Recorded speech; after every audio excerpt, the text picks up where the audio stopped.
Welcome back. Today, we're going to tackle something that literally makes people freeze up during their exams. Yep, the dreaded algebraic word problem. If you're prepping for the GMAT or GRE, you know exactly what I'm talking about. The test makers absolutely love to throw these dense paragraphs at you, basically hiding pretty simple math behind tricky, confusing phrasing. But in this explainer, we're going to crack that code together. We'll walk through a classic revenue ratio problem, step by step, and by the end, you'll know exactly how to strip away all that noise and get to the right answer. Let's dive in. Okay, take a look at what we're up against. I know, at first glance, it's just a dense wall of text, and then this chaotic mess of red ink scribbled all over a whiteboard. It's totally natural to feel a spike of anxiety here. But take a breath. We aren't going to solve this all at once. We're going to break down every single one of those scribbles into simple, elegant logic. You're going to see that there's actually a very clear story being told here. So here's our game plan for this explainer. 1. The word problem challenge. 2. Translating English to algebra. 3. The substitution strategy. 4. Calculating the arithmetic mean. And 5. Finding the final ratio. Starting with part 1, the word problem challenge. Don't let the text intimidate you. Listen, these prompts are literally designed to overwhelm your working memory. Before we even think about writing down numbers, our job is to isolate the variables that actually matter. The prompt says, in a store, the revenue in November is 2/5 of the revenue in December, and the revenue in January is 1/4 of the revenue in November. Okay, notice what we're tracking. We do not care what the store sells, and we don't care about the actual dollar amounts. We only care about 3 specific things: revenue in November, December, and January. That's it, just 3 months. To conquer this, we need a roadmap. Step 1, we'll assign a letter to each month. Step 2, we're going to find a common variable, basically a single currency to express all 3 months. Step 3, we calculate the average that the problem asks for. And Step 4, we divide to get our final answer. Structured reasoning like this makes even the wildest problems completely manageable. Moving on to part 2, translating English to algebra, converting sentences into math. This step is a real game changer. Converting sentences into math is honestly just like translating a foreign language. The test makers use specific words to signal specific math operations. Once you know the vocabulary, they can't trick you. Look at the English sentence. Revenue in November is 2/5 of December. The word is always translates to the equal sign. And of in this context means multiply. So November is becomes n equals. 2/5 of December becomes 2/5 times d. Put it together and you get n equals 2/5 d. Boom, first equation, done. We do the exact same thing for the next part. Revenue in January is 1/4 of November translates perfectly to j equals 1/4 n. But here's a pro tip from our whiteboard solver. Fractions can get messy. 1/4 is the exact same thing as 0.25. So we can just write j equals 0.25 n. Converting to decimals right out of the gate is going to make our arithmetic so much smoother later on. All right, part 3, the substitution strategy, finding our common currency. Here's where we make our big strategic pivot.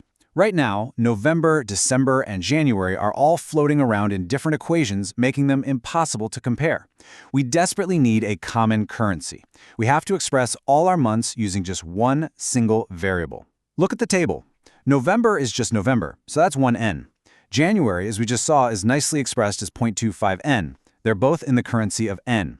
But December is stuck. We know n in terms of d, but we need to know what d is in terms of n. We've got to fill in those question marks. So let's patiently isolate d, exactly like that red ink on the whiteboard. We start with n equals 2/5 d.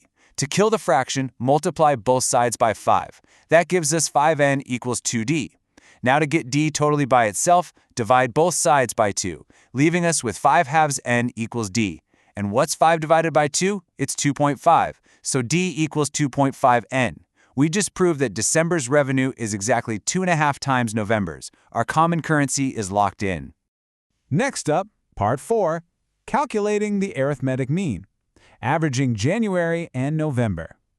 The prompt specifically wants us to compare December to the average or arithmetic mean of November and January. Just a quick refresher so we're all on the exact same page, the arithmetic mean is literally just the average. You take the sum of your numbers and divide by the count of those numbers. Since we are averaging 2 months, we'll add them up and divide by 2. This right here is why our substitution strategy was so brilliant. The formula is j plus n divided by 2. We don't have to guess what j and n are anymore. We just substitute our n currency right in.